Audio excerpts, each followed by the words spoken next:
time that you tried in my line. Yeah, I'm not here to play pretend. This too much is so complex that I heartache in my chest. That I heartache in you wanna know why you look so low. There's nothing left to keep me around. More prayers, more workers, new season and my impact. Move around. Move around. Muévete mami, baila. Muévete mami, baila. Muévete mami, baila. Muévete mami, baila. Muévete mami, baila. Muévete mami, she wanna. Let me see you dance for a second. Bend it over to your toes and stretch it. She came to move in the party. Party gang gang, they don't make sense. I'm about it. Of your life. You will. All the things you think is wrong with you, it's a doorway. Go, go, go, go, go, go, go, go, go, go.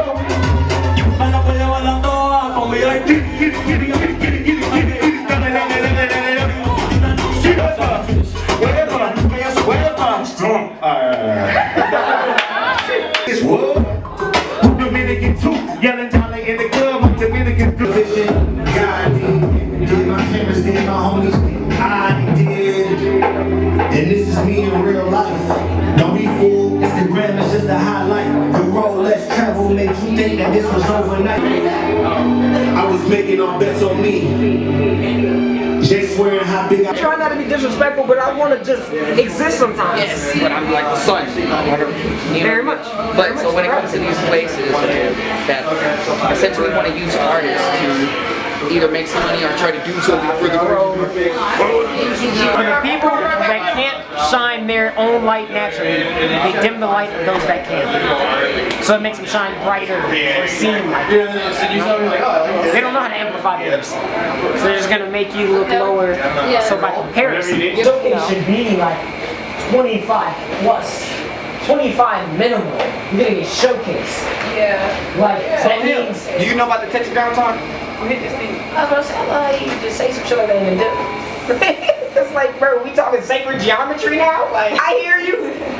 It's fun going to events with him because he'll say this like He'll drop some gems to see who resonates. That's what it is. Did you get that jacket? What they are, No. I call them you throw feelings out. Like, cause I just be saying shit in the room. Yes. Yeah, I just be saying shit in the room to see who's in the room. Yeah. Like, he just drops some sacred geometry. Alright. People think It's real, man. yeah, very much. It's a mind state. I've been a couple times. I got a book coming out. And I'm gonna give you a free copy of it because I tell everybody when Jada, I'm trying to. So I was in heaven for 4 hours. I didn't die. Okay. I wasn't on any drugs. No. I was having a bunch of these weird dreams, lucid dreams. And one night, I was having a lucid dream, and this lady was like cooking weenies in a cauldron and stuff, and I was like, Cooking weenies? yeah, she was cooking weenies, but instead of cooking them in the cauldron, she was just spraying them with red dye to make them look cooked. And I was like, you're gonna get everybody sick. Don't do that. And she's like, it's okay. And I'm like, no! And so I looked on the cabinet, and she had all the red dye, and I grabbed one. I was like, what is this? And when I walked out, there was a group of people. Like, I walked out this door, right? There's a group of people standing right there, and they're just talking. And I'm like, yo, what is this? And they're like, how'd you get that up here? And that's when it turned from that lucid dream to the awakening, is what I call it. Because I was like, it was like, when she asked me that, I went like this, boom. I said, oh my God. And it was like this, like I'm looking at y'all. I was like, I know where I'm at. I gotta remember this. I haven't seen her. She's floating around here somewhere. Did she go there? Yeah, I still want. And I said, I gotta remember this. And I just knew where I was. I'm sorry. I told you the most important thing. I almost forgot about it. And when she was like, all right, come on. As soon as I said that, and she said that, I looked off to the right and seen a giant stone gate, like a big gate. But it was made out of stone. It was like one wall that went into another wall, that went into another wall, that opened up right into a gate. And it was like this crazy bluish color with pearls and stuff. And it was huge, but when I seen it, I seen a peak of light all the way from the back. And when I ran up to it, the wall was like 100 feet tall. I was like, wow. And the lady goes, that's not ready yet. And she takes me to the most important place in the kingdom. And it's the praise and worship center. And when we get up there though, I walk up these marble stairs and I turn to the right and I see like an auditorium with hundreds of long white tables and thousands of people and a bunch of silverware and food and everybody's just talking, eating, communion. And that was the praise and worship center. I said, whoa, look at this. And when I looked up, it was a pyramid temple, but it was an octagon. I said, wow, that's sacred geometry. She goes, yeah. Sacred geometry is kind of backwards. We always think that. It's not like geomancy type thing? Geomancy is like the predictions through like rock formations. That's Sacred geometry is like close your eyes and push your eyelids and you start seeing those patterns that repeat throughout nature. But energy actually forms around certain geometrical patterns. So in this reality, it's like why houses are built there. They actually built a drain. Yeah, and it's like a conduit. It's like the tree. You don't ever see the random bolt of electricity and then the branch grows into it. The branch grows into it and the electricity flows through it. Right? So on this three-dimensional plane, right, it's cool, but when you move into a four-dimensional state, this is like a terrace. This is being held up by another holographic four-dimensional tetrahedrons all stacked up on top of each other, creating this one line of energy, right? But we don't really see it like that. It only becomes physical in that reality. In this one, we're kind of moving through it and making it, and it's cool. We can just grab shit and boom, we can do it. We don't see it like that, you know what I mean? But on the outskirts of it, every little atom is being held together by a fourth dimensional or a fifth dimensional tetrahedron that is not affected by space-time. Because this is what tripped me out. A tetrahedron is just like a square, like whoop, in the fifth dimension or like the fourth dimension. But this is what tripped me out right here. This is the deepest part of it. I got up there, right, and I turned, and I'm like looking at all these people, and I'm scooting by, and I see some people downstairs meeting with each other. And when I scoot by, I hear my grandmother and my mom, and they're sitting at the table eating food. And she goes, blah, blah. These are some of the best beans I've ever had. And it clicked all in a switch like this. It was like, blah, blah, blah. I got all the information downloaded here. Because my grandma and my mom and grandma are still alive. They're still alive. It showed me the spirit does not live in time. The spirit doesn't live in time. It's timeless. That means there's a piece of you existing in heaven right now, or what we call the higher self. You know what I mean? So is it either the future that we're projecting ourselves down? So then that can take you back to the guy. Meantime. What's his name? I know I'm blanking. I know. Time is actually the third dimension because it's space and time. Yeah. Space-time continuum. Like the golden That's where we get ratio. it mixed up. Yeah. Fourth one is probably the energy experience, our consciousness itself. Da Vinci, duh. So that makes sense. Because think of it like this: if you had time by itself, just time, without space, where would you put it? Now, if I had just space by itself, without time, when would I put it? Yeah. You can't have them without each other. There would be no movement because time. And I got the most important thing. How do I get back here? And the lady says, you see this feeling of love that you feel? Share that with the people you can. And I understood to share that feeling, the feeling of love with the people that you can. That means sometimes you might walk by somebody, what's up baby, how you doing? And they're like, ugh, that guy is weird. That's forcing it. You going over there, you're forcing it, and it might rub them the wrong way, and it defeats the purpose and mission. Because I just spoke on this today. All that self-growth that you went through, how painful it was choosing to do so. Imagine forcing that on someone. That's disrespectful. You're doing the opposite. That was good. That's disrespectful. You're doing the opposite. Because as much as this love I have of something, this understanding of life I have, it's defeating it to give that to you all right now. You're going to hate yourself. Yes. You're going to hate yourself. You're going to hate me because you're going to look at the way I chose to look at myself and look at me like say that, nah, you're doing that wrong. And I was still hesitant to move to that.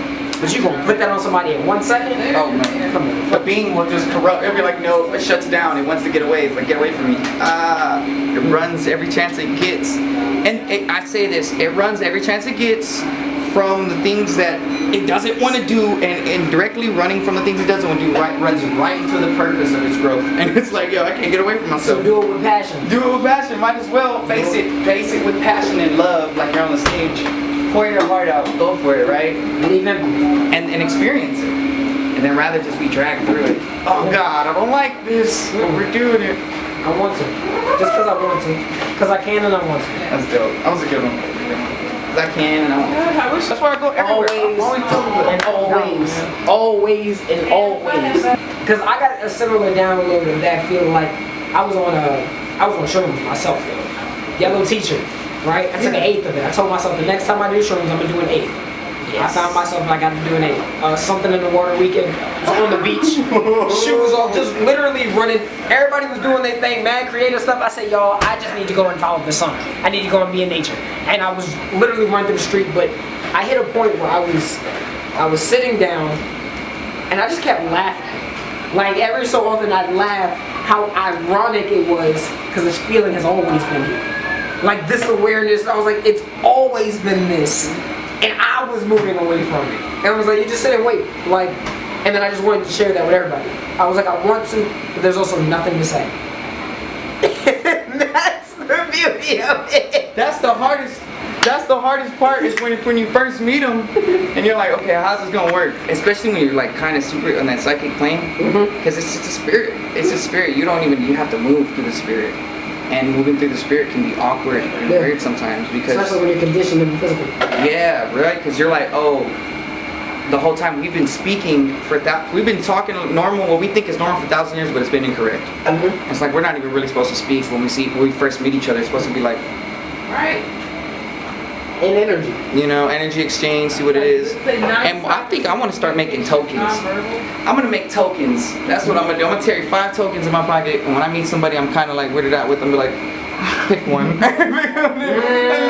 let's see where that. Where do you naturally lean? Yeah, you know, and then that'll be our friendship piece from there, so we can understand each other. You know. Because no matter how intuitive somebody is, you're still moving off of that energy. Have you tried salvia? No. Be careful with salvia. I'm gonna say that first. Be careful with salvia. Okay. Man, that stuff was scary. I did that one on the couple of days before the something in the water. When I'm ready for it, you'll find me. Oh Lord. That's alien weed from 7-Eleven. That's what happened to me. The universe has literally never put anything in my realm that I'm not ready for. I smoked it, and I went to the 12th dimension of heaven, and I was a bum outside of 7-Eleven, but it was called 721. Come on. And they said, dang, you did it like that. He did it like that. And I said, no, this isn't how you were supposed to be here, bro. Yo, and I was like, no. And I literally grabbed the floor and pulled myself.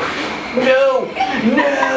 And I had to run upstairs to my wife, and I was like, please say anything. Please say anything. Something. You say something. And she wouldn't say nothing, because she was like, my wife black, so she gonna look at me like, I said, you're not real. You're not real. You're not fucking real. She goes, are you okay? I said, thank you. You finally fucking said something. I said, I just smoked some salvia. I've been there. And I shouldn't have did that shit. I should have did that. I've been there. It was the 10x salvia.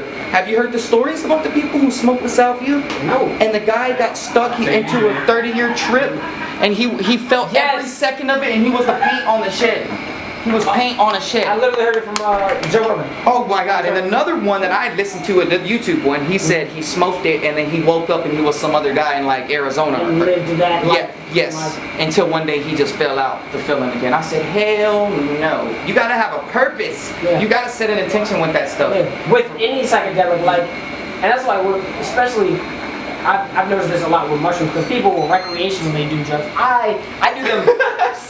Like, he's a psychonaut, man. I can't just recreationally go out into the space-time continuum. Like, slash space center physics of spirits and shit. It's like, you're gonna touch something, you're gonna experience something that you're just not ready for. Or something's gonna see you because you're glowing in that subtle realm. It's like, oh shit, you're glowing. I see your ass. That you won't prepare to protect yourself from. Right, I'm glowing. You ain't done enough work, bro. I'm telling you. You done enough work on the physical to notice the demons in people. You gonna go in a realm? No. I don't want to go. If I ever see you one day and just say, somebody, please, just hug me. Because like, I know I'm mad intuitive. I see the essence of things. Yeah. So like, I was telling her earlier, I was like, oftentimes like, when I'm talking to people, I look around rooms, because if I'm looking at somebody when they're talking to me, sometimes they'll use how like looking to gauge how I'm looking. No, just present your information, bro. Present your information. I'm looking at God. Like I'm looking at God. And I ain't looking at you. I'm looking at God. Talk to me. I'm here. I'm over this. Like, why are you looking like you're looking like I'm crazy or something? I'm like, I'm just processing what the fuck you're talking about. Yeah, like, and I don't. And then me, I'm so like, I get so excited, y'all. I get so excited. I wish I was a little bit more psychic. I wish I could just go boom, and you just know everything I just want to say. You know what I mean? Because if I could do that, I promise you, I'm gonna go people, boop, and they're gonna be like, Tony C's crazy. I gotta go. But they won't even say that. They'll just be like, thank you. And then they'll probably be like, wow, I gotta go now. And then it started that. That's the secret. If we can get to that point and pass that ability on and just transfer that, because that's what we did at one point. It would A world before words. You won't hear from the poem, but a world before words. You did the poem. That was your new one. Man, what the heck? It was about what is a poet essentially, and how are the timekeepers and the keepers of all things sacred and true. And like at one point we didn't use words, people was writing pictures, and what was that? That was just absolute vibration. I gave him a symbol, like a wheel. and you in tune. Oh my You in God, tune with what it that meant. smells so yum. Those that get it, they get it. They don't. No. But the goal, because for the ones that get it, those are the ones that were supposed to be on your path. That's why you put it out for you, so that when the people resonate, the people that you are meant to, you find them and you can connect with them. Yes. And like I know, oh, you was intently listening because this is what interested me is something that interests you, which means now we are aligned. Yeah. We need to find that interest. Now we can help each other. And then I wanted to say based on what you said right there, because that was beautiful. What is a poet? We have one thing we ask everybody. What is it, Jaya? What is art? You know what I mean? What is art? So, and I want to say, because you asked, what is a poet? In my mind, a poet is God, because in the beginning was the word, right? In the beginning was the manifestation of frequency, right? Come on, absolute And vibration with intent. Absolute vibration with intent. The absolute vibration is your living words, your breath. Breath is life. Breath is spirituality. Well, art is spiritual because you're conjuring up something that didn't exist already. So. It's a sharing of our consciousness, opening up that word. Yeah, it's a sharing of your vibration. You open the. That's why I say you're not presenting anything to anybody. You're letting them in. You're letting them into what your world. The discovery. It's like, oh y'all, there's this stuff. That's why I love artists that will just like put something up and then walk away. It's like, you just take this in and I'm going to stand back now. You'll see it, and you'll see what you need to. That's why people are drawn to it. Because it's something they can't do nor fathom. It's a very unique experience, and we all are here to experience. So when you give me something that's useful on my experience, no matter how abstract or loosely connected it is, you know when something resonates with you, when something that you needed. That's why I'm gonna look at it. It's just something that helps you understand you better.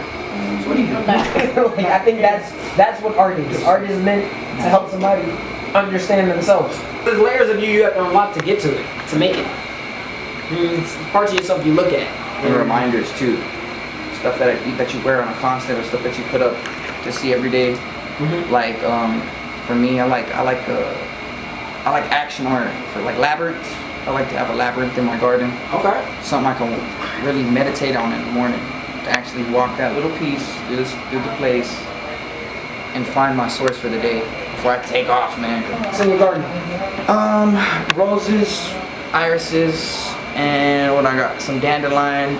Accidental sunflower, because I was feeding the birds and it just grew, so I just kept it going, man. You know what I mean? And me and Jada stole a iris from mine's dead. What? She killed the plant. Jada ain't growing stuff apparently, y'all. In my house, I have plenty of plants. Oh, but hold up, y'all, do y'all know him?